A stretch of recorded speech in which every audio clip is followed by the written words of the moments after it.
Hello, everyone. I'll be just a moment waiting for the other members.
Hi, everyone. Sorry I'm late.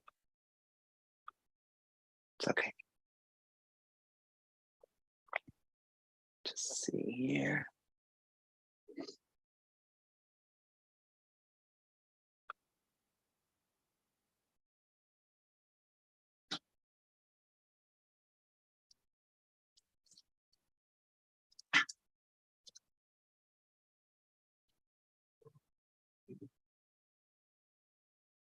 Just give Member McLaughlin another moment. Let me send her a message.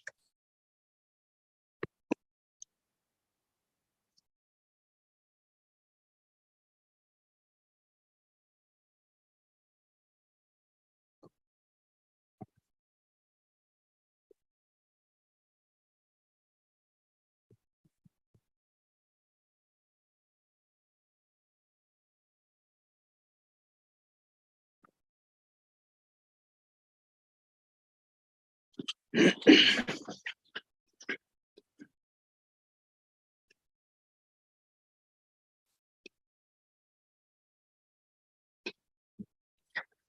right, just one more minute, and then we'll get started.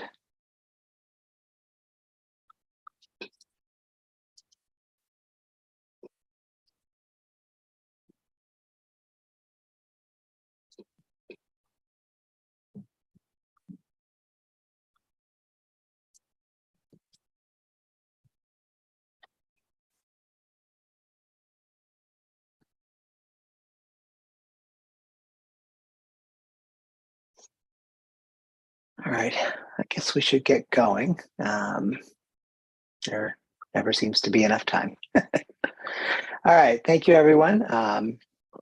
This is the Medford School Committee Subcommittee on Rules and Policy for March 2nd, 2023 from 4:30 to 6 p.m. We will be discussing, well, let me read the whole notice. Please be advised that on Thursday, March 2nd, 2023 from 4:30 to 6 p.m. there will be a Rules and Policy Subcommittee meeting held through remote participation via Zoom. The meeting can be viewed through Medford Community Media on Comcast Channel 15 and Verizon Channel 45 at 4:30 p.m. Since the meeting will be held remotely, participants can log in or call by using the following link or call-in number. The Zoom link is https://mps02155-org.zoom.us/j/984-767-51202. Meeting ID, if you'd like to call in, is 984-765-1202. And you could call the number 301-715-8592. Additionally, questions or comments can be submitted during the meeting by emailing me at pruseau@medford.k12.ma.us. Please include your first and last name, your Medford Street address, and your question or comment. The agenda for today is as approved by the full school committee on January 24th, 2022. The Rules and Policy Subcommittee will review the bullying prevention and intervention plan for recommended updates. This meeting is a continuation of our meeting held on December 6th. I will take the roll. Member Graham. Here. Member McLaughlin. I don't see her yet. And Member Russo here, 2 present. We have a quorum. So for those that were not on the last meeting, we went and discussed at a high level the current bullying prevention and intervention plan, which is on our website. We quickly realized that the content of the plan itself is not actually a big problem. The actual document is 38 pages and is a pretty big problem. There's duplication and there's sections of it that read sort of like minutes. It's a very odd document.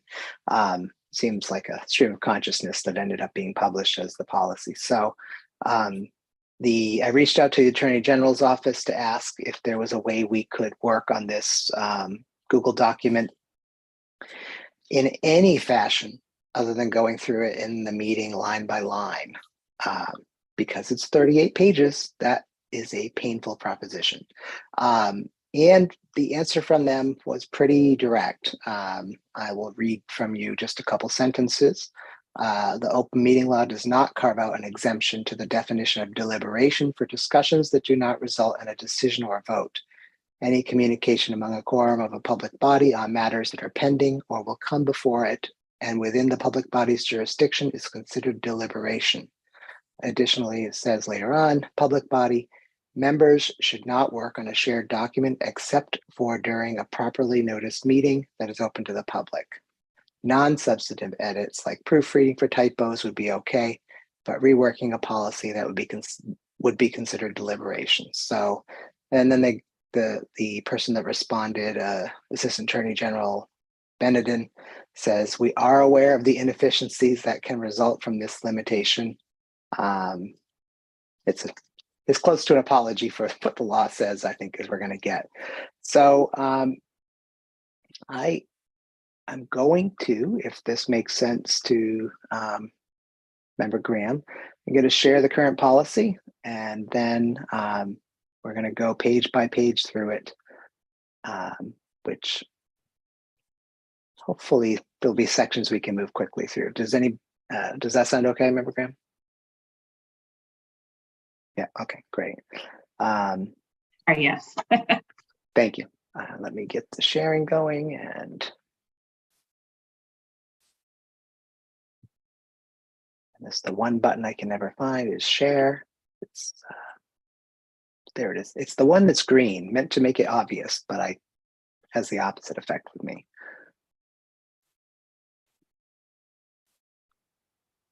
All right. Do folks see that? Good. Now thankfully I have a big screen, but I have to make some adjustments. There we go. Hello, Member McLaughlin. And I just want to note that you are present. Hello, thank you. Hello. So we're going to go through this. I just read the Attorney General's response, which said that I can't share a document with anybody, unfortunately. And we're going to have to go through this in this posted meeting. So this is the current document that's on our website. And you can tell that it has the approval date from 2010, which I'm guessing is when the law was passed. As I said in the last meeting, unfortunately, the name of the actual policy is written into the law. Typically, school committees are not writing implementation plans. That is pretty explicitly not what we're supposed to be doing. But in this case, the law is very, very clear that that's what this document is called. So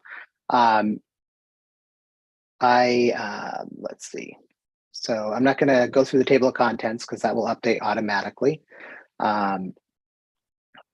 So this is the current document. There's I've gone through and started to do some suggested modifications. Let me increase this. So is this tiny for everybody or is it okay?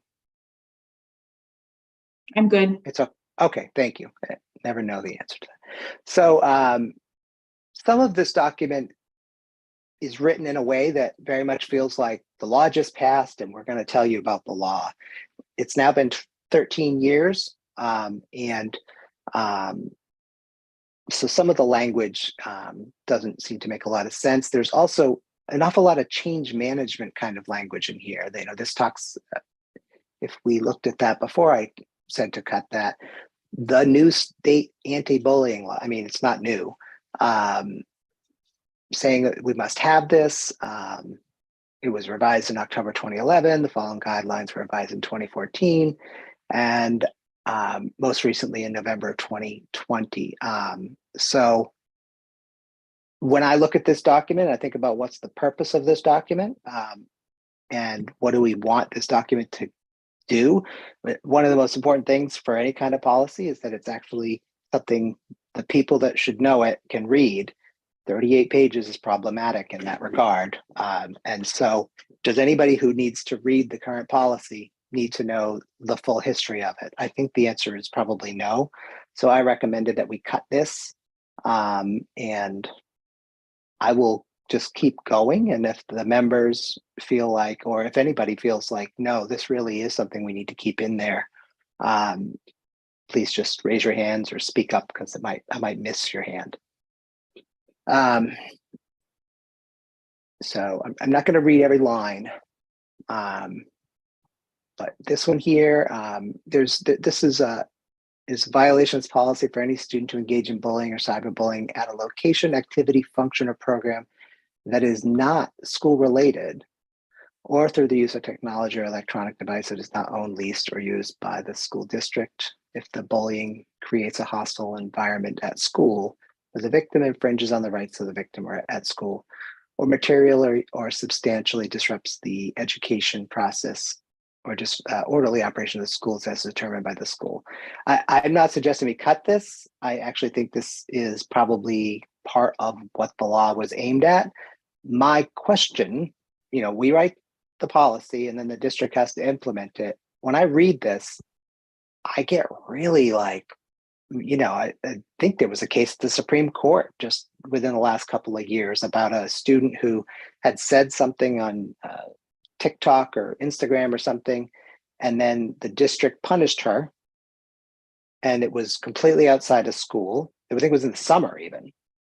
And so my question, just how on earth are we monitoring stuff that's happening outside of school and making this determination?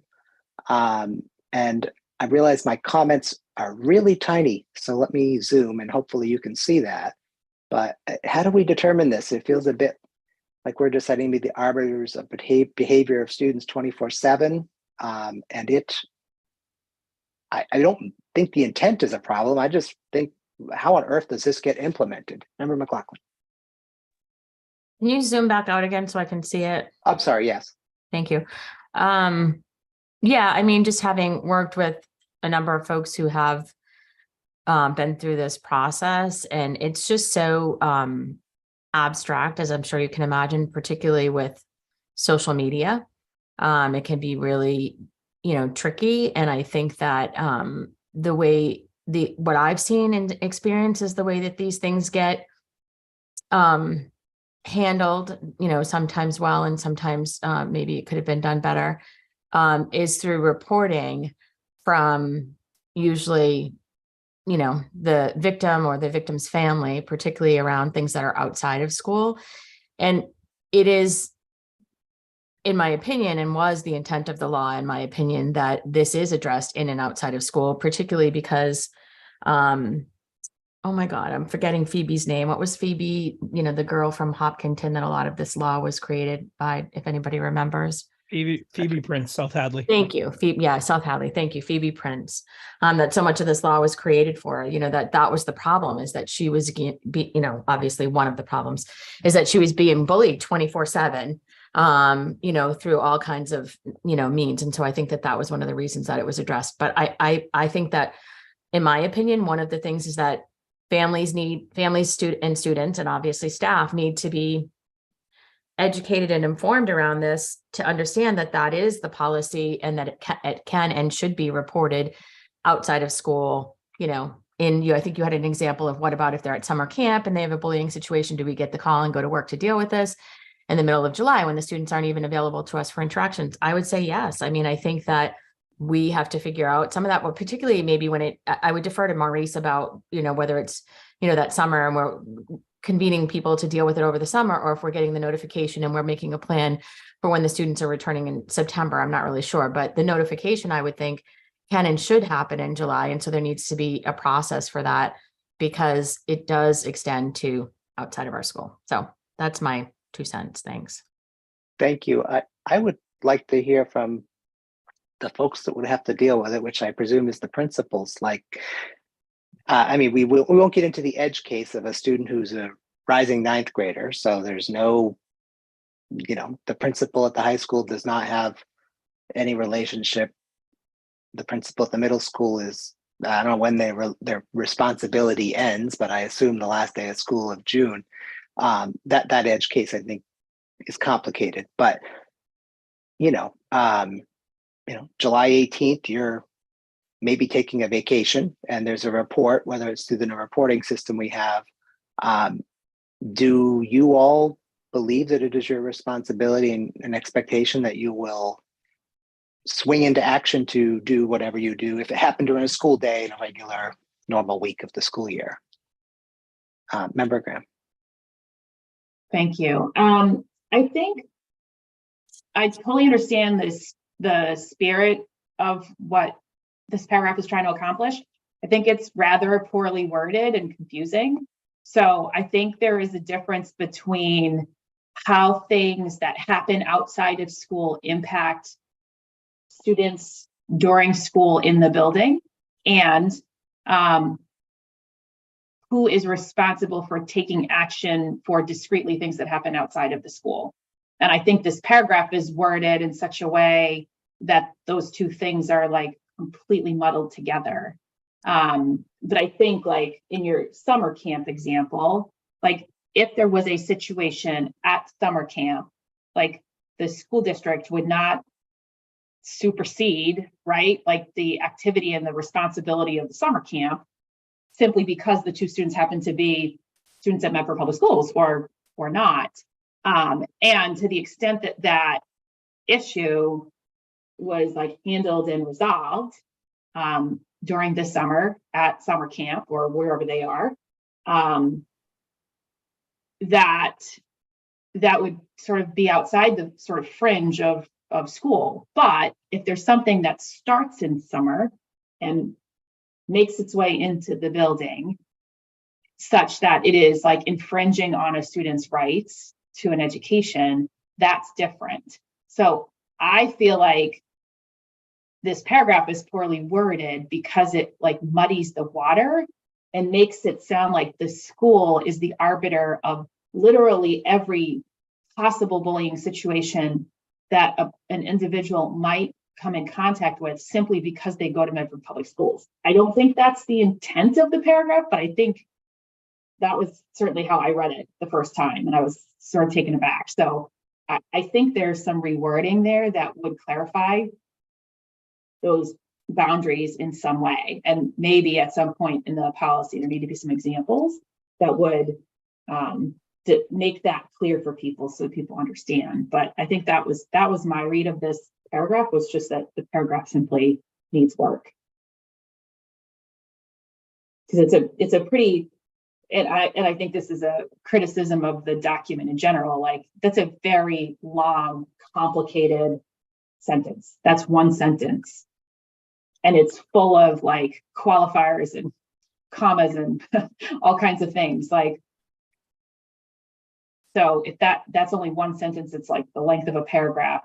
It's far too complex to be understandable. And I think the point of all of our policies should be to be clear and understandable. So I think that's a big part of the problem that I have with this particular sentence. Thank you. Member McLaughlin, is your hand up again, or you just hadn't put it It down? is up again. Okay, go ahead.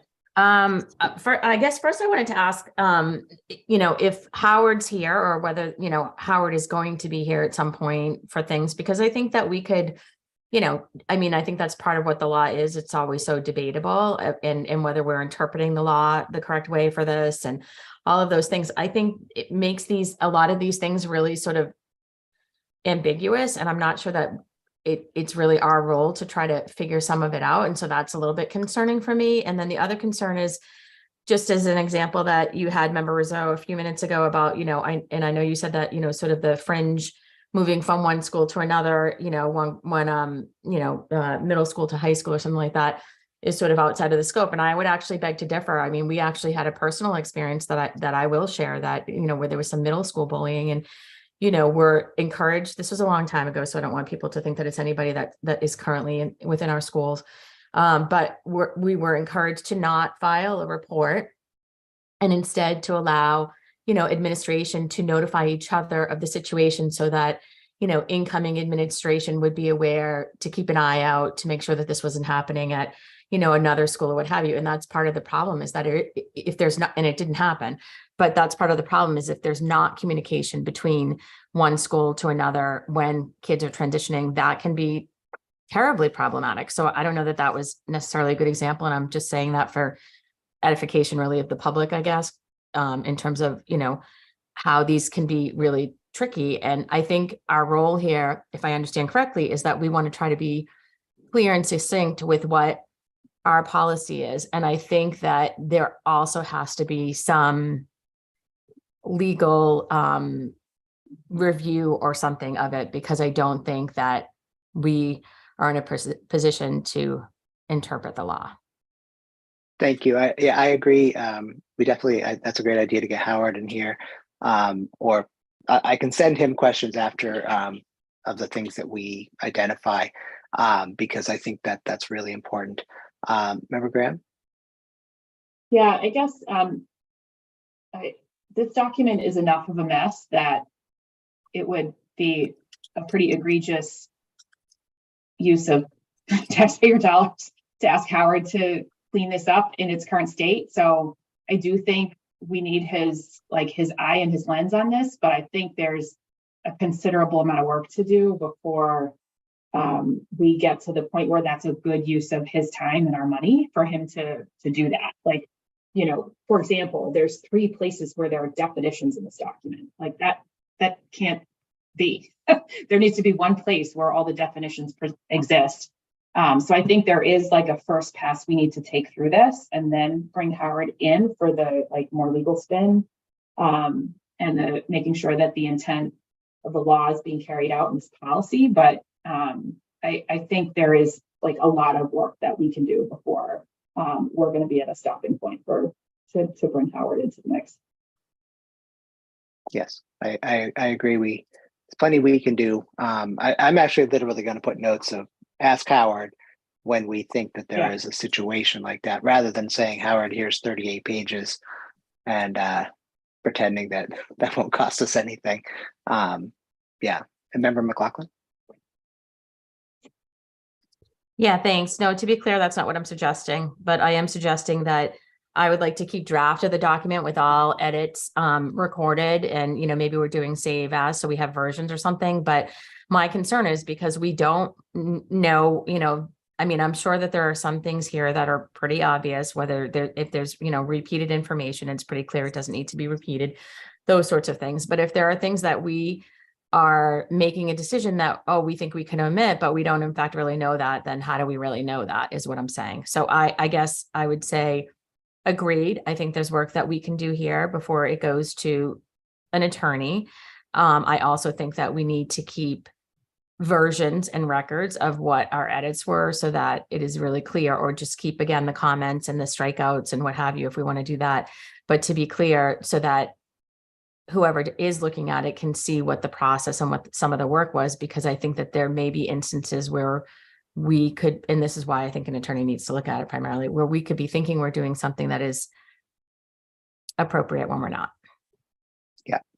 Before the meeting, I had reached out to a couple of friends about when KP Law reviews ordinances, the document that is being reviewed by the council is has the strikes and the edits, and the public watching the meeting can literally follow along with how the ordinance is going to change, and that's fabulous.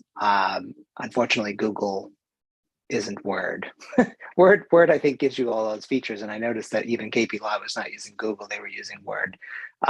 But saving versions of us as we go will definitely solve that, and not clicking the checkbox so everything disappears.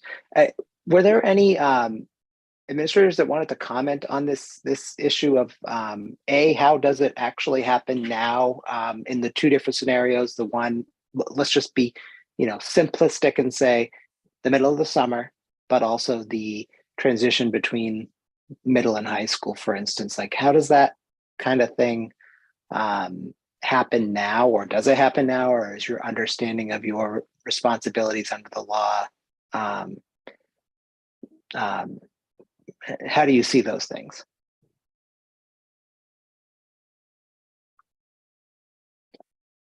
Mr. Tucci. Hi there, good afternoon. What I would say in terms of my comments would be that certainly if there is a situation on social media that we become aware of, it is very, very hard to police all the happenings on social media. But oftentimes we have relationships with our students where we do receive these tips that we have to follow up on. And oftentimes we will encourage our students to capture a concerning interaction they might have or might have viewed on social media by capturing it with a screenshot, and then they tell and report it to a trusted adult. And if something like this is brought to our attention, certainly what we would do is we would, try to investigate it, try to learn a little bit more about what's behind it. And if we make that determination that it is substantially disrupting the educational process or operations of the school, that's where we have the legal grounds, is my understanding from a litigious standpoint, to be able to potentially act upon that and even assign consequences and progress down potential areas where maybe it's a cyberbullying or bullying type of matter. So I'm not sure if that exactly gets to the point of your question, but I feel like I can respond in that sense. I'm happy to take any follow-up questions you might have. Thank you. That's helpful. Mr. DeLeva. Yeah, thank you. I think I have to, obviously, I think Nick put it in the same perspective as I would put it in. I know we do try, I don't know how successful all the time it is, but we do try to discuss transitions from 8th grade to 9th grade of things that have been noted. For example, things that maybe Nick has noted that he's seen that he would bring to our attention moving forward, from things, sometimes not always bullying, sometimes conflicts between students. One thing that I have been noticing a little bit of here that things are happening online, even on gaming. I've been dealing with a lot of verbal back and forth when kids are on video games, back and forth, and it becomes more of a serious conflict. But again, where that lines and where we figure those things out is dependent of that information coming to us, and then determining what we go from there. But again, a lot of what Nick said, I would definitely echo. Thank you. Dr. Cushing? Yes, I think that this section, so a lot of this is boilerplate from the original publication done back in the early 2010s. And so I just did a quick look up and found another school district where it's essentially the exact same. So I think a lot of this is boilerplate that was pushed out. That doesn't mean it can't be changed. But I will say that bullying, we have to give due process to all parties involved under the 14th Amendment. And over the summer, a school being involved over the summer is a very challenging situation to be able to really, it's the school is there to support and to do whatever is possible. But generally speaking, it's looked at, for at least in my experience, it's looked at from the start of school to the end of school. And then, as was mentioned previously, if there's carryover from the summer, that's obviously things that need to be addressed. But that presents a significant challenge for school leaders to be able to have all the evidence. Great. Thank you. I appreciate that. we should just keep moving since we have 36 more pages. I put a note in here when I first read this about not tolerating retaliation. I kind of feel like maybe I don't need to say that. I would just get rid of my own comment unless somebody feels that this needs to be more verbose, but not tolerating retaliation against a person, that does mean anybody. So students, staff, anybody within our jurisdiction. So I don't know that we need to make that more complicated. And I appreciate, Dr. Cushing, that you found that there's this a boilerplate. A lot of times what happens is the law is passed, and then our professional association will typically draft, for substantial things, they will draft boilerplate. Sometimes DESE does it themselves, and this may have come from DESE, but they will draft a boilerplate since they know every district has to adopt it. And you know, as I spend more time in the policy manual looking at other districts, it's shocking how many districts have exactly the same language for policies. It's not shocking, it makes sense. But so it's not that somebody sat around in Medford and wrote this document. I don't think that happened. Dr. Cushing? Yeah, and just so everyone's aware, the edits and updates that were made 2 years ago were definitely not as in-depth as these, which I think the policy definitely needs. It was more focused on making sure the forms were functional and really allowed for principals to have an ability to use forms that would really be beneficial. And then the second part is to update, because there was an update to the law, I believe it was around 2014, that expanded who could be considered a bully, as well as some other provisos. So 2 years ago or so, when we looked at this, those were the primary functions of that review. Thank you. Yes, I remember that. So going through this, this was something I thought we should add. Is a definition of cyberbullying, and while electronic communication sort of covers everything, given the past several months, I felt it was important to explicitly call out video, which I think has become a very harmful way of bullying, a seemingly passive way of bullying. But you know, I look forward to the day when we can say that the policy is students taking videos of a kid getting beat up and sharing it with their 1,200 classmates, that's bullying, that's a disciplinary action, a very substantial one. Because when I hear about students who have been beat up, and then I hear about students who perhaps, you know, attempted suicide, was it because they got beat up, or was it because 1,400 other people in their school got to watch it? I'm not that person, I don't know, but it seems reasonable to conclude that it is the video sharing, it is the humiliation, widespread humiliation, and video that's forever. I mean, getting beat up is never good. That's a problem. By having a video of it for the rest of your life, for your kids, your grandkids, your great grandkids, I mean, this stuff's never going away. That's probably the bigger harm. The long-term harm. So I think finding a way for us to get explicit on this particular topic is important to me. Remember, Graham? Yeah, thank you. I was going to ask that there be a section for definitions that includes bullying and cyberbullying, and whatever this Medford Public Schools paragraph is at the bottom probably is a different topic, but there also are definitions on page 19 and on page 26. And I didn't look to see if they are in conflict with each other, but I think they like definitions need to be in one place, either right here or at the back of the document. Because right now they're just like scattered all over the document, and the same words are being used again and again and again. So I'd like to see us pull those other definitions up here as well and just make a section about definitions. Okay. To consolidate that and make it a little bit more cohesive. Great. Rousseau. Dr. K. So I just wondered if maybe the word social media should be mentioned somewhere in regard to this. I know that it says apps, you added the word apps, but we just had a case recently that came across our door of kids who were being mean to each other on Snapchat. And complicated thing with Snapchat is it goes away. And so luckily for us, the child took a screenshot when she reported to her teacher that she was being bullied. But those things are happening all the time. And it's really, that makes it just all the more complicated for us to follow up and get to the bottom of it, because these things are happening at home. So I just wondered if in the definition somewhere, maybe it states that word as well. Great, thank you. Thank you. I'm not sure how I missed that. That one's such an obvious one too. Thank you. Dr. Edward Vincent. You're muted.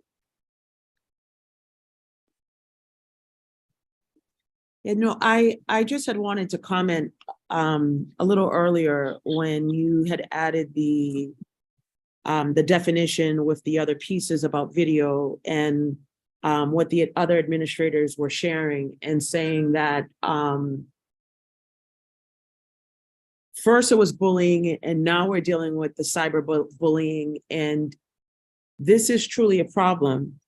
But there's also like a limitation, because when you think about bullying, it's about someone wanting to show power.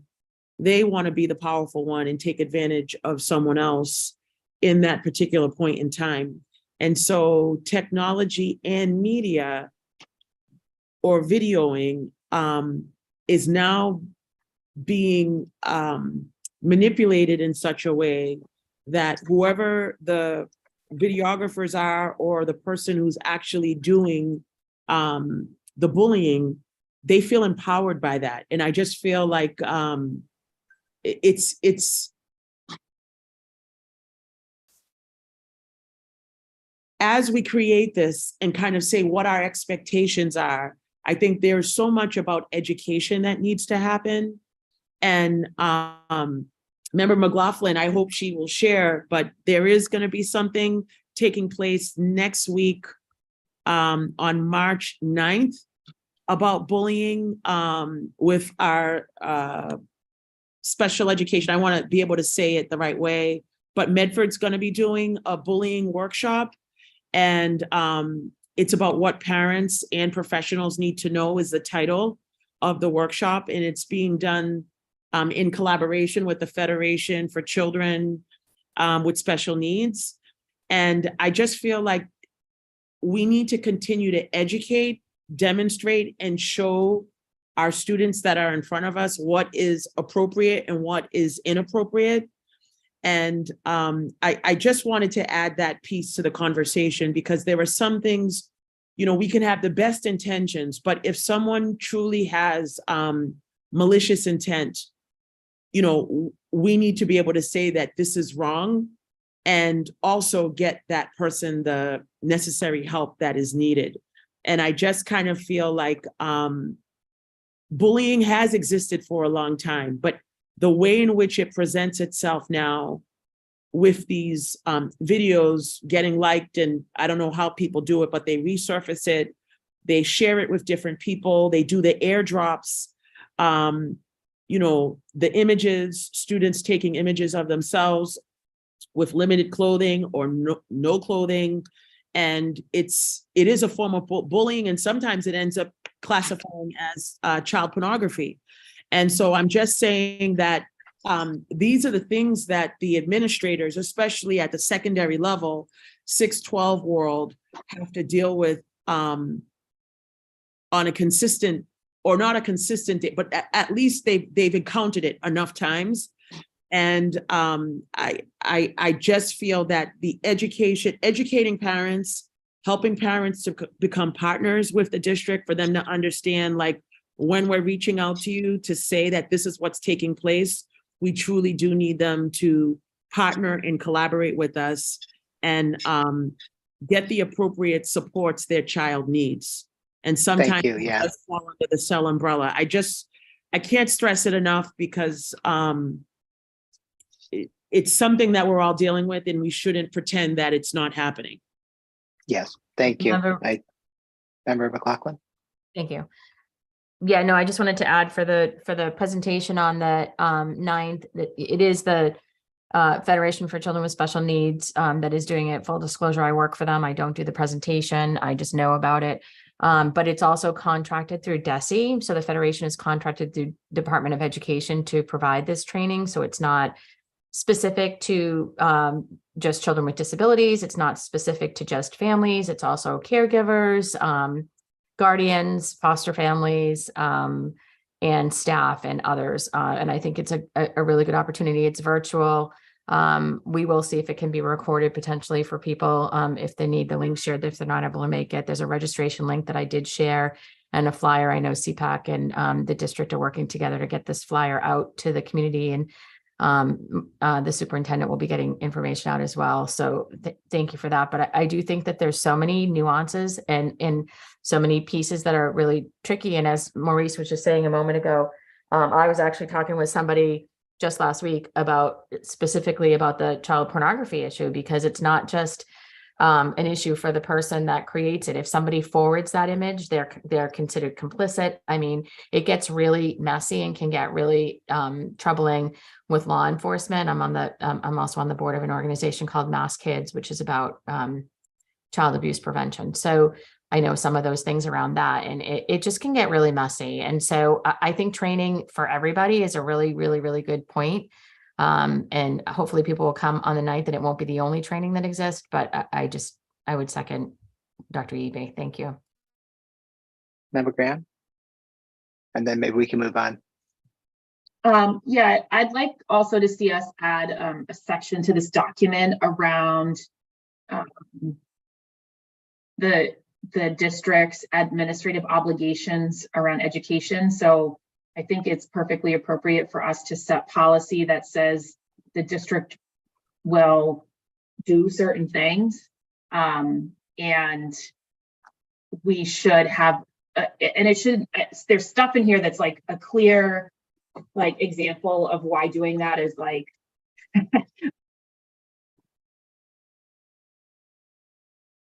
Member Graham, you are muted again. I don't know why. sorry about that. So I think there's some like clear examples in this document of why, like, sort of putting policy directives around what the district will do doesn't work. However, I do think like some sort of like annual obligations that the district has around education would be important, provided that we can like craft it in a way that is not as prescriptive that it becomes useless, which I think most of this document sort of falls into. But I think instead to say from a policy perspective, we will, you know, at the beginning of the year do X, and on an annual basis we'll do Y, that kind of thing, I think would be appropriate somewhere in the document to add a section, because I didn't see that in here. Maybe it may just be scattered all about, but I didn't see anything about making this digestible for students and parents. Like, this document is by definition not digestible for anybody. And I think beyond having a document that's digestible, which I think we need to work to, I think the way you make documents digestible is you talk about them in a consistent way, and then you demonstrate that those things happen in a consistent way. So I think there is good reason to add something like that to the document. I'm happy to draft something before the next meeting, and we can share it and insert it at that time, but I'll leave that to the group. Yeah, I mean, if you want to, and this goes for anybody really, if you have something you think we should be inserting, please don't hesitate to bring some draft language. We can pop it on the screen and think about where it fits, and we are running fast on our time, but Dr. Edward Vincent, if you have another thing to quickly say. Yeah, no, I just was gonna let Member Graham know as well. The shorter version, which is strictly the forms, is like an 8-page document. I think it's 8 pages or 6 pages, which has the actual forms. So thank you, Member Rousseau. So I do know that there is repetition in this document, but there, at least based on what my understanding was, there was a certain amount of information that did need to be included. And so like the revision of Member Rousseau adding like videos and, I'm not sure what the next technological advancement's going to be, but, moving from phones, there's probably going to be, recording eyeglasses or something like that, where, in the next 5 years, it's probably not even going to be the phone. It's going to be some other, maybe it's going to just be the watches that people are wearing, where there's still going to be videoing and recording what's happening, but it's just going to be some new updated electronic device. And so I do feel like we will always be adding whatever the new things are, but I think people need to understand how wide, like the breadth of this topic, it really is expansive. Everything that could fall under the umbrella of bullying.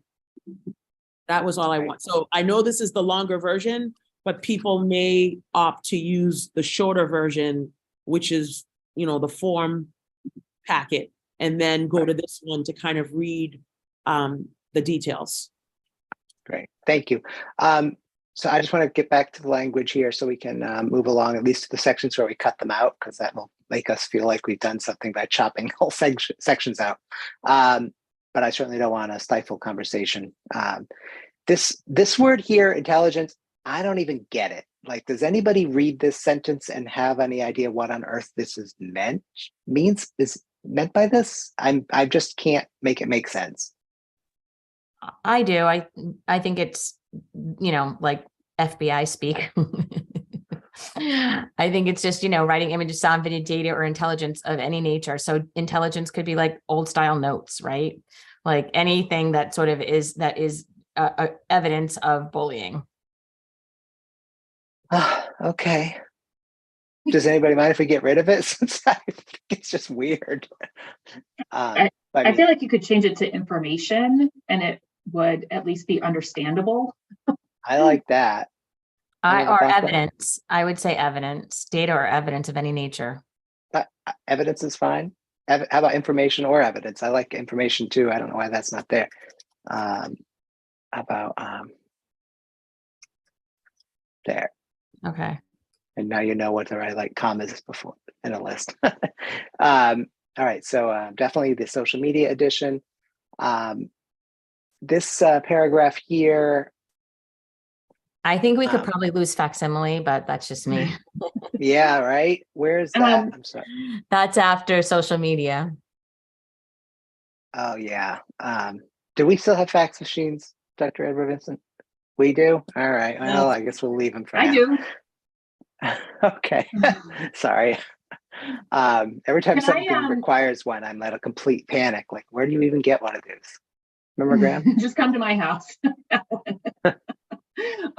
In that paragraph where it says cyberbullying includes, and then it has all these like parenthetical, like 1, 2, 3, like, can we not use that sort of nomenclature? Because I feel like it's really hard to read. Like, I think putting that in actual bullets would make much more sense. Like, cyberbullying includes, and then that's a bullet, there's another bullet, and then there's like another sentence that is, I think, another bullet that is just structured completely differently than all the rest. Like, and some of this stuff we just probably are going to need to clean up multiple times, but I think trying to make this stuff understandable is like its own body of work. And yeah, I think, what we heard in the last meeting was like, if you could get through the document, it's sort of all here. And we actually have a bigger problem with doing the things that are in this document than we do with like having written the right things down on paper.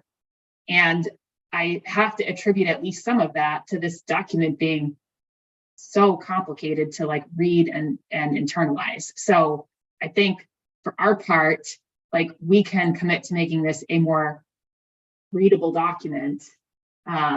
And so that for the part on the principals and the assistant principals and the administrators who need to do this, like that we've done our part to like make their job easier, because their job is already hard enough on this front without trying to like sort of wade knee deep through the language here.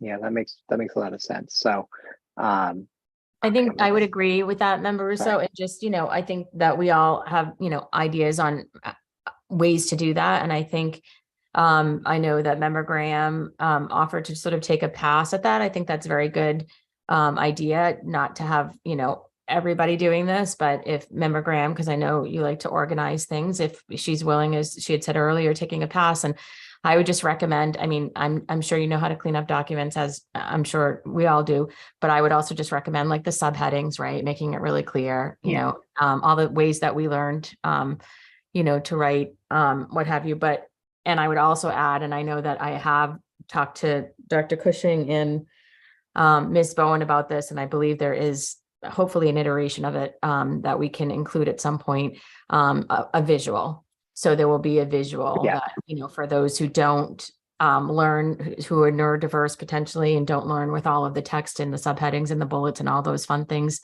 Anyway, that will have something that we can distill, hopefully visually. Yeah, definitely.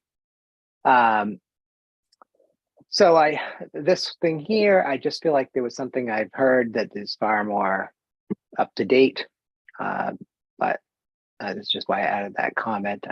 There was like, I feel like there's another word people are using these days to describe this, but not important right this second. The who to report to, yeah, again, like this paragraph is huge and it's so important, and it could just be a simple one-page workflow, a flow chart that anybody could understand, versus this incredibly dense, I guess it's more than one paragraph. But my question was, do we expand this teacher or principal for who to report to include other people? Do we? I don't.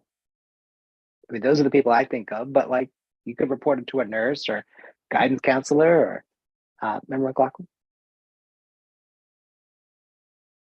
Thank you. You saw my tiny little hand raised. Sorry, I didn't actually do the hand raise. Thank you, Member Russo. No, I'm backing up a little bit as we're looking at this though. And I'm asking, is there adoption of a bullying prevention curriculum? So about two lines.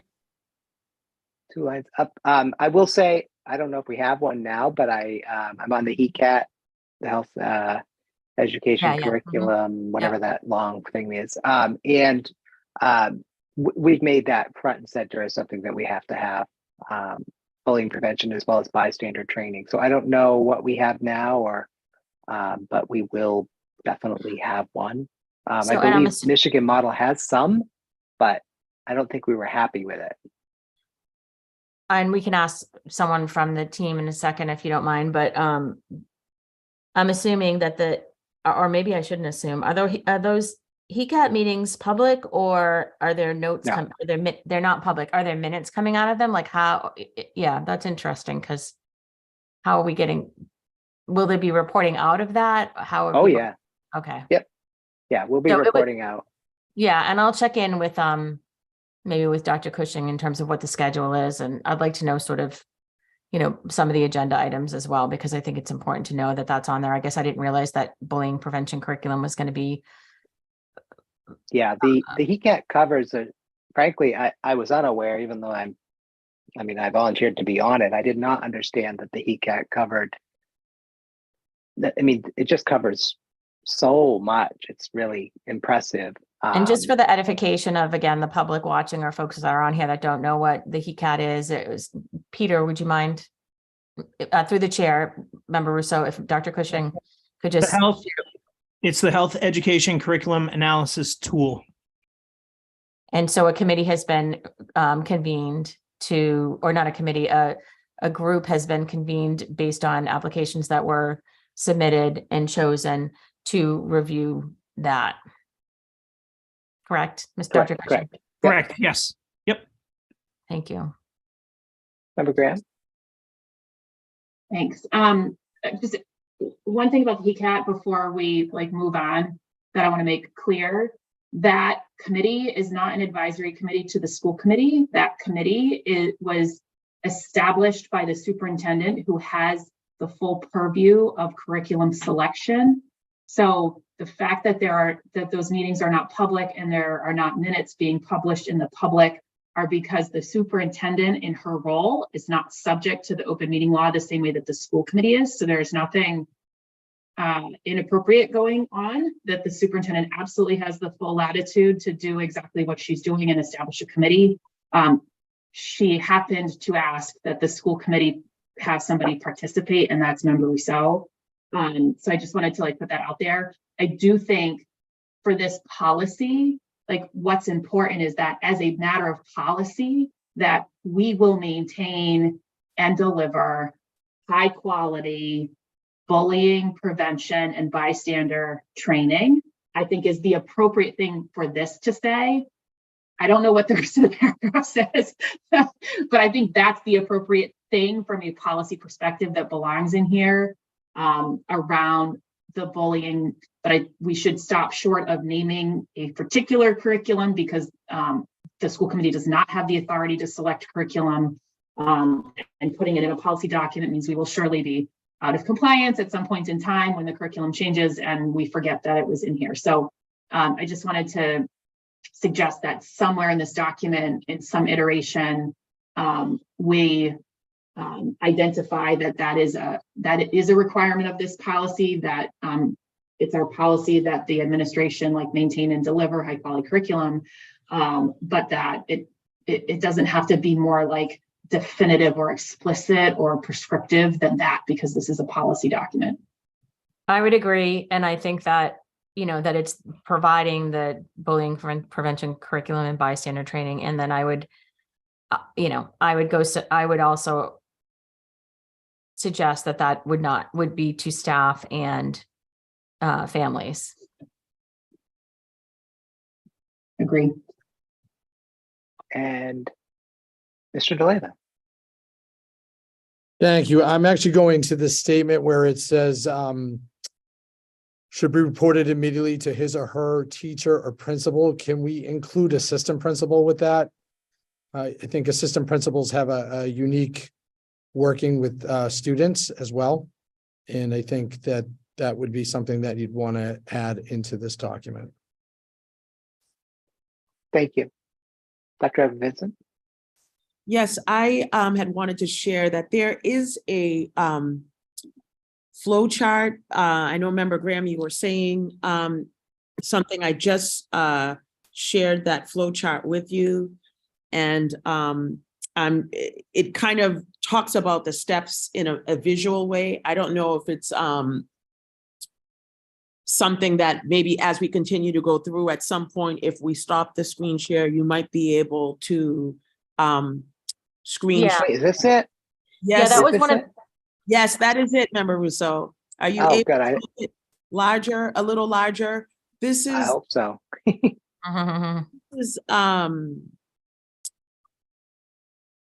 This is kind of what happens when bullying, when a bullying report is submitted. It's a visual way of kind of showing which way it goes, but it's just something that we also use internally that could end up making its way into the revised document that we're working on. So I just wanted you to have that, because I did hear you, Member McLaughlin, saying something about for people who are visual learners, or they could better understand what are the steps that happen, what are the steps that are taken when bullying is reported to the district. So this was just one other piece that I wanted to make sure that you were able to mention. Member Rousseau, Yeah, I just wanted to say thank you for this. And I know that Dr. Cushion and Ms. Bowen worked on this, and I really appreciate it. I do think that there's some things, and we don't have to get into it now. I'm happy to, if you're interested, Dr. Edward Vincent or Dr. Cushion, give some lend some support around some visuals that could support this. PEX images, picture exchange images that I know Ms. Bowen is familiar with as well, but also just fonts that are accessible, font sizes that are accessible, and sort of some of the I don't know, I like straight lines, that's just me, but that's sort of a straight line, just some of the aesthetic of it. But I think that there's some ways that there could be 1 or 2 iterations of this. So would love to give, feedback if you're interested, but I think that this is really important. And I think it really. Always happy to take feedback. Thank you, Dr. Cushing.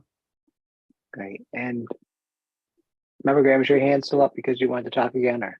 I wanted to say something about the flow chart. Oh, all right, 1 second. I do think there's a lot of opportunity to improve this flow chart, particularly beyond some of the visual. Like, this does not clearly talk about accountability and who is responsible for what. And a good flow chart always clearly outlines who is responsible for actions.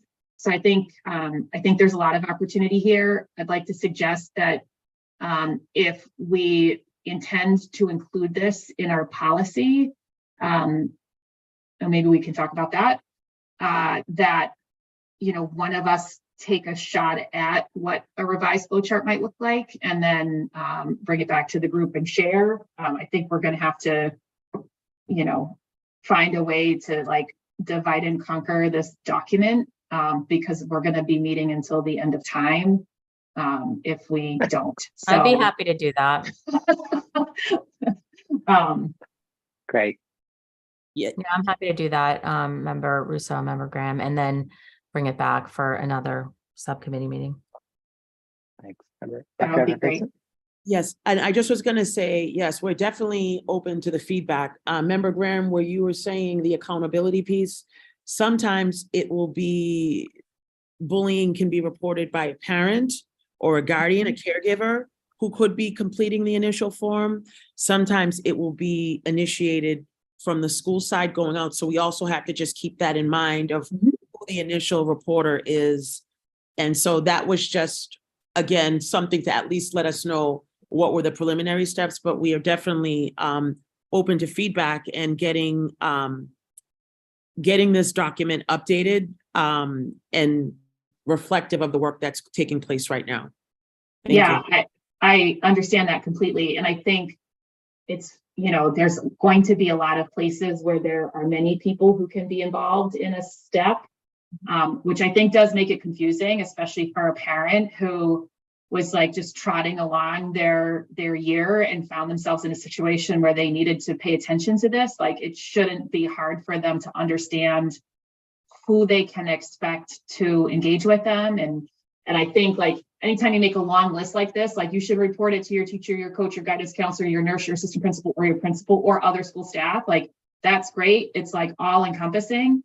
But if you are the person reading this and you're like, I have a problem and I don't know who to go to, and you read this, like, I don't think it helps you make a decision. And so that may not be the purpose or intent of the policy, but something has to help people with a clear path at a time when something traumatic is happening, either to them or their child, to say, like, if I do this, the right next steps will happen. And I won't fall into a situation where I did the wrong thing because I thought I did the right thing. And so I think in the policy, this language is fine, but in the like parent facing, like, simple flow chart, like, that needs to be really clear to them so that they're not working harder to figure out how to tell somebody something's going wrong than they are about, like, taking care of their child, for example, or making sure there's some immediate action happening. So I think those two documents, like, they don't have to say exactly the same thing. They can be for different purposes. But I do think one of those documents, I think the flow chart, has to be crystal clear for parents about what to do and who they can expect to respond when they raise an issue. Because I think what I've heard again and again from parents who have been in this situation is they all thought they did the right thing. And then they found out that they missed a step in the process, or they said the wrong word. And we have to find a way past those hiccups, because I think they are catastrophic in terms of the relationship that we're trying to have with parents. Thank you. Nicole, are you able to unmute yourself? 1 second. There I am. Hi, Nicole Brandley. Hi. I'm just wondering if on the flow chart, if there could be timeframes. Is that something that's possible? If your child is experiencing bullying, and they do report it and it's, not considered a conflict, but it is, filed into bullying, is that day one? How long is the process going to take? Is it start the first day that it's reported? Is it after 3 reports? Just if there's some sort of time frame that you can expect answers.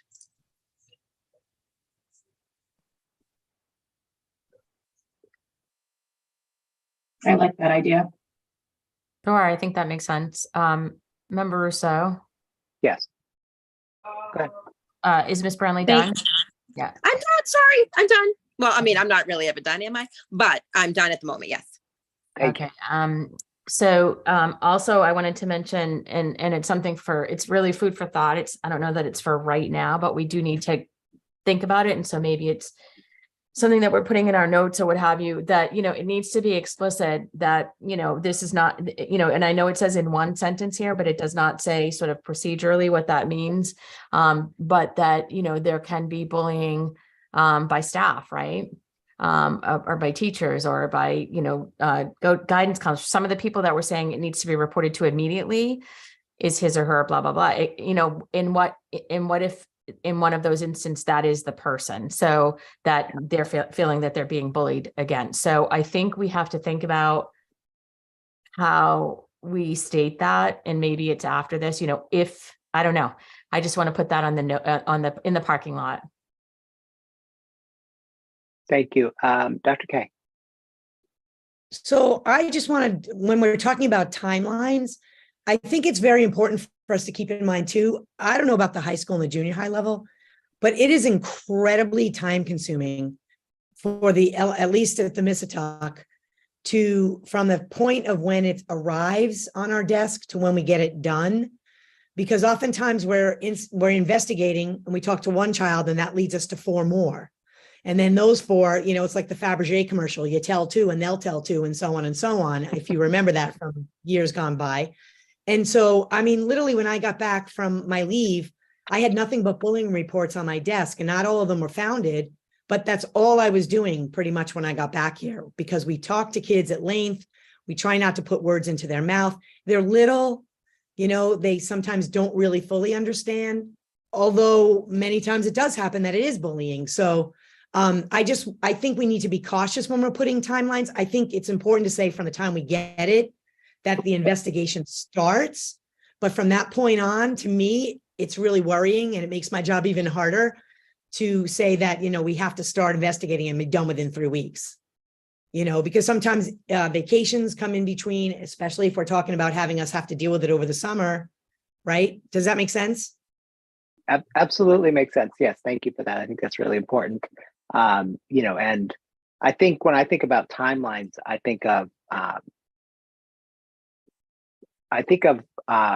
having an understanding as the person who's waiting, an expectation of when you would reach out and say, did something, get lost or forgotten, rather than, on this date and time, it should have been resolved and it isn't, so I should then call the superintendent. But, the parent, for instance, might have no idea that when there's a bullying report, that it might take a couple of days, and or more. So when is the parent supposed to say, like, okay, it's been too long? Because I think if the parent doesn't know it's been too long, then they're going to add to your burden by communicating early over and over again. And that I think is why setting expectations is so important. Is it's like, okay, like you get a colonoscopy and it's going to be 2 days before you get your results. So you don't call your doctor 4 times the first day and 4 times the next day because you've been told it's going to be a couple of days. But it's been 2 months. That's a problem. But that would only happen if nobody told you the expectation. So I think that when I think about a timeline, I think of the expectations that people will have. Member McLaughlin? Thank you. I would agree with that, that there should be some response timeline at least. But I also would imagine that there's got to be some legal timeline. No? Yeah, I believe there is something in here about how the law does have something. I won't dig into it right now, but yes, obviously, whatever we set for timelines has to fit within the law, and I think Howard will be helpful in that. Thank you for that. That's a really excellent point. Member Graham? Yeah, I feel pretty strongly that there have to be timelines of some kind in some way, for all the reasons that Member Rousseau describes, but also because it's reasonable in life to expect there to be an expectation of how long something's going to take. Like, that is the world that we live in. And I think it's also important for us to acknowledge that we haven't always done this all that well.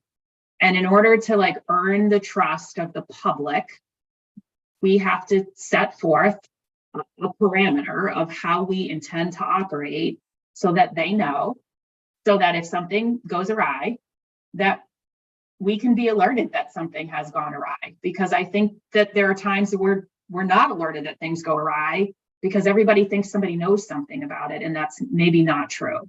So I do think for the efficacy of the process, there has to be a timeline as an important check and balance. But I think that timeline can be written such that if there is more time needed to properly investigate, like, that is an acceptable thing to have happen. But we have to be able to explain to somebody reading this document why that would be. Like, most people, when something happens to their child, they think like this is going to be arbitrated, especially at elementary school, like immediately in the classroom by the teacher, the next day, done. And that's not the reality. But I think we've never done a good job of educating people at just how time consuming these things are and why they're time consuming and why it matters that we are taking our time to do our due diligence. A, it's the law, B, it's the right thing to do. C, there's a lot of students, there can be a lot of students involved. Like, it's incumbent upon us to describe that to the users of this document so that they have an appropriate understanding. Otherwise, they will make their own requirements of what we should do. And that's never going to align with our reality of like just how time consuming some of this stuff is. Excellent. Yeah, that's a really great point. Mr. DeLeva. I think when we're talking about timelines, I think it's more communication. Certain things like, for example, at least stating we received the report, right? And having that acknowledged to the person that is filling out the report. And then coming up with a timeline of when we will be contacting, of when we can give information and talking. I think when we're talking timelines, I think the most important part is making sure the communication is there with the person that filed the report. Because like you said, they could be lost in limbo for a while. And then there's the reverse of it too, which Member Graham had stated, that there's also that instantaneous part where I received the bullying report, I should hear something the next day. So I think the communication timeline could be something we could work. And like Member Graham said, if there needs to be an extension, we're communicating that too. Like you're communicating that I need more time regarding that. So at least the person that has filed the report is not in limbo. Great. Thank you. Yes, I think we could put all that on the workflow, the flow chart, excuse me. Yeah, definitely. Just wanted to copy a couple of these links because this last link that Member McLaughlin sent will save me the trouble of looking that up because that is the DESE page on that. Member McLaughlin. Yeah, I was just going to share, there's also an excellent local plan checklist to make sure that your local plan is required, it has all the content of what is required by law. And so, we can use that, I would think, at a next meeting when we're getting closer or at some point. but it's a pretty good checklist of whether these things are part of our plan. Great. Thank you. Mhm. Looking at some more of this document, I suggest we convert over to the caregivers, which in Massachusetts, for those that don't know, caregivers is a specific legal term. It is preferred, and what I like about it is it may not even include guardianship, people who are the legal responsible person, which is my understanding. So I think getting consistent, we've been doing that on forms as we've been redoing them throughout the district. So that there's like a 50 or 100 places in here where that's mentioned. Member McLaughlin, did you want to speak up again, or is your hand still up? Okay, great. And so going down, students and parents, our caregivers will receive notice of the relevant student-related section of the plan annually, and faculty and staff at each school shall be trained annually on the plan applicable to the school. My question was, is this actually happening? I know we don't have a lot of professional development time in our schedule, so this looks very much like boilerplate. And my question to, once I can look at the DESI page, is probably in the checklist actually. Yeah, it's required. So It's required to be part of the plan, member. So thank you. So my question about whether it's happening, I guess we don't really need an answer, but it must be it needs to be happening in the future. So I was just surprised by the heaviness.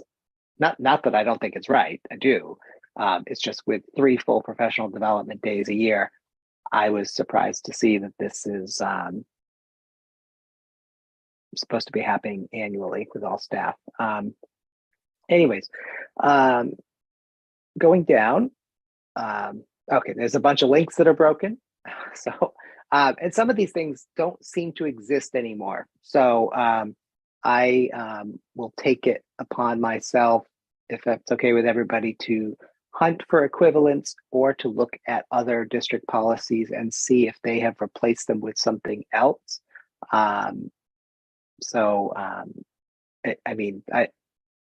These things do link to places, but they're just not places that are there anymore. Member Graham?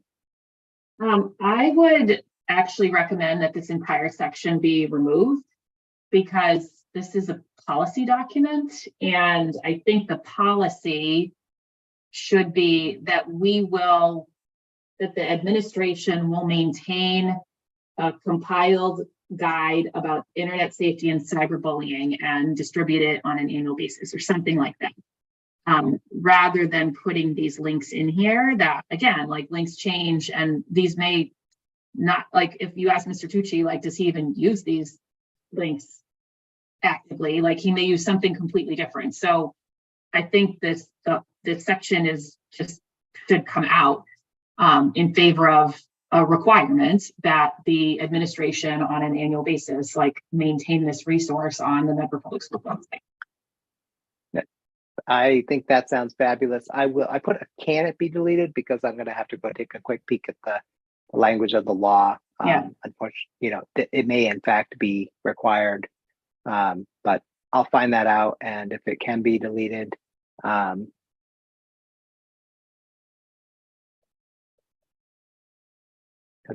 it doesn't make sense in a policy, which Member McLaughlin.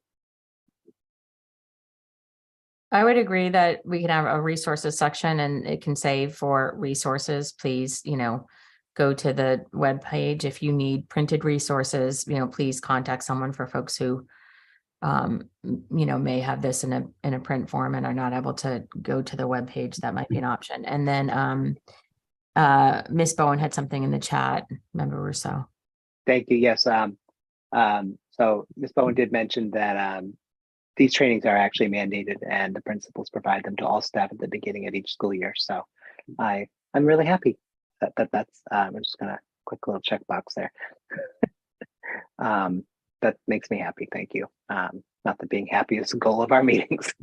So before we move on to this next section, remember Graham had said that page 19, if that's okay, and 26, get down there. Doo-doo-doo. I know I didn't make all that yellow. It's just yellow. So wait, definition of bullying. Okay, so there's this whole other section, which is a definition of bullying again.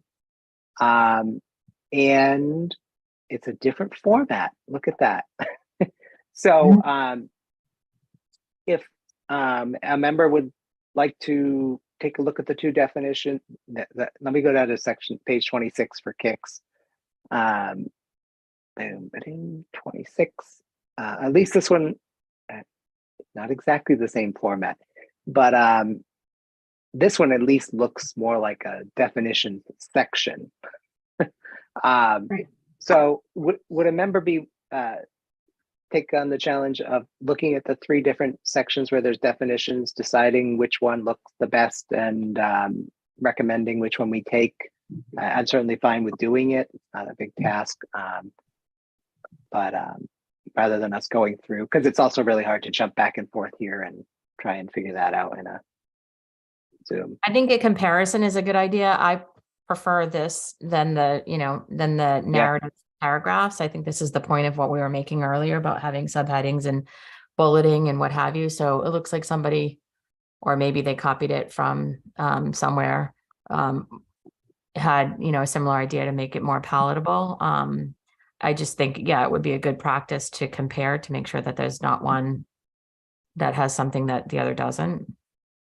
And then Great. obviously, with the ultimate goal of eliminating the repeats.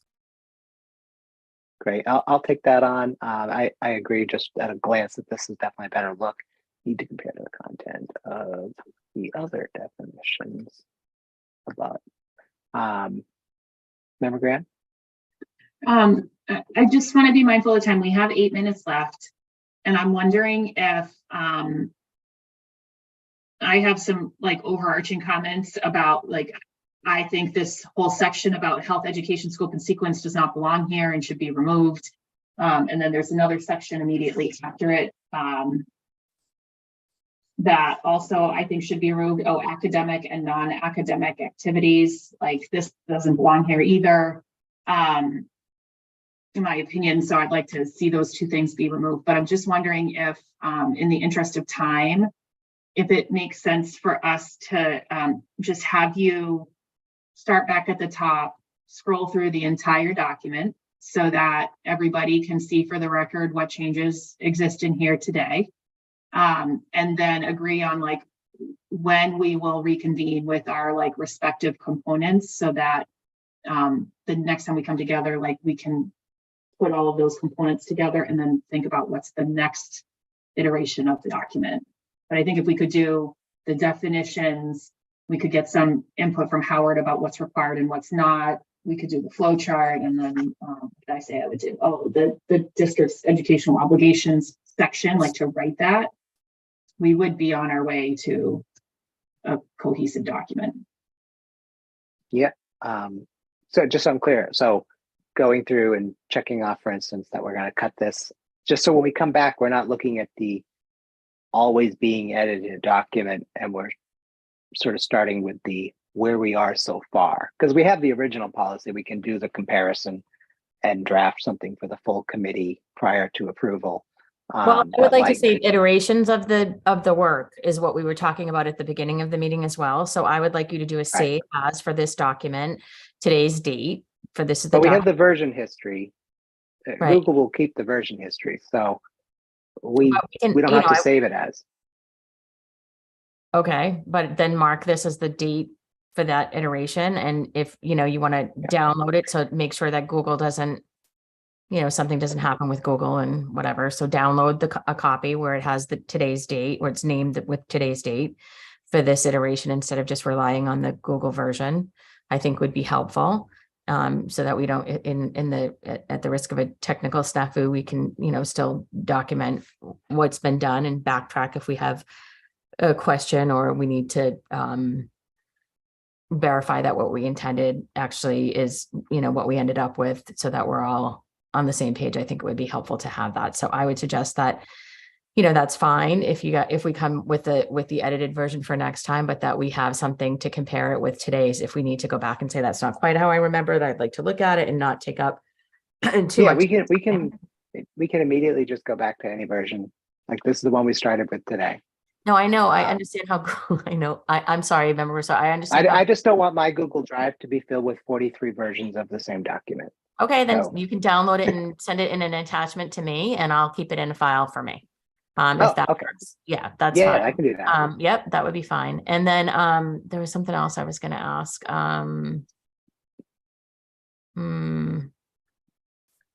Oh yeah, and is there a timeline for us to be completing this? Have we discussed? 2042. Yeah, right. I wish I was kidding. I know. No, seriously. Is it I'm serious. If we're gonna, I Is mean, it reasonable for us to do those takeaways, meet again in a week, or do we need 2 weeks? I don't know if I'm available in a week. I don't know.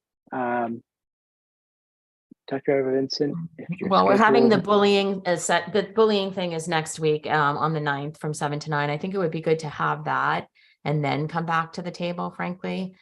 So I would say, I would prefer 2 weeks so that we have the time to digest what's being shared with us from a training perspective from, DESE and folks, to make sure that we're sort of maybe getting some education and edification ourselves before coming back to the table. But I think that we could have, a time to do the things that we asked committee members to do, and time for community members and staff and others to sort of take another read through, give some thought to the things that they might want to be thinking about and or looking at timelines. And then I guess I would like to say, and I would hope that it's not too ambitious to have at least a working document.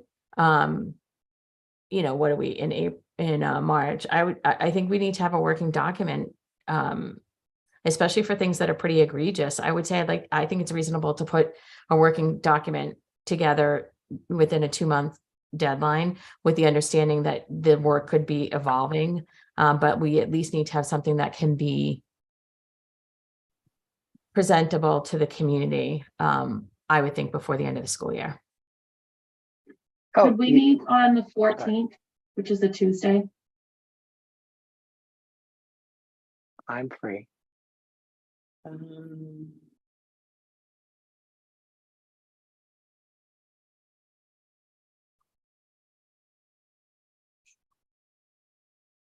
I'm not. I have a big project on the 15th, and we have to do a run through at 4:00 on that time. I am free if we want to do, if you guys can do like a 6:00. I could not do the same time. I think 6 o'clock is fine. I'd like to request for the administrators that are on the line, that's going to put many of them at exceeding a 12-hour day. Is it possible that we could keep the same time for the 16th on a I Thursday? cannot do the 16th. Oh, you cannot do the 16th. No. How about the 15th? HECAT meets 3 to 5. I could certainly do 5, but that's already kind of late to start. High school course selection night is also on the 15th now. As is the transition fair. Transition fair, yes. What about the 21st? Tuesday. I can do that. Okay. I can do that as well. I can as well. Woohoo! All right. And I sorry to anybody on the call on the meeting who really wants to be here if you can't make it, but if we all have to be here, we'll meet in 2042. So we're going to choose the 21st, and I'm going to recommend the 4:30 again.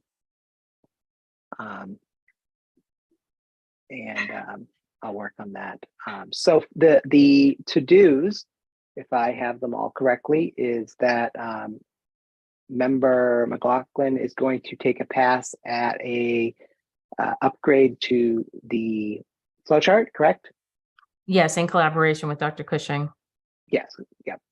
And Member Graham is going to take a pass at the, what was the section? Oh, am I in the wrong document? No. District education obligations. It's not a Yes, section that's that right. exists right now. I gotta write that down. Flow chart. Graham is the district obligation. There was something else, remember, Graham? I thought you Wasn't- said. Yeah, I thought member Graham was going to just take a look at sort of trying to make it more palatable. I didn't know if it was like with subheadings or bulleting things that are already there. Structure. Yeah, or Structure of the appearance. document. Yeah, I structure definitely slash can do appearance. that, but I think we need to answer some of these other questions before I do that, because Yeah. otherwise, like, it's going to get pretty convoluted. So I Yeah. think that happens next. Okay. Yeah. Yeah, if there's whole sections that we can eliminate because they're repeats or whatever, that makes sense not to try to be structuring them, but just in the big picture, obviously there needs to be an overall structure and style.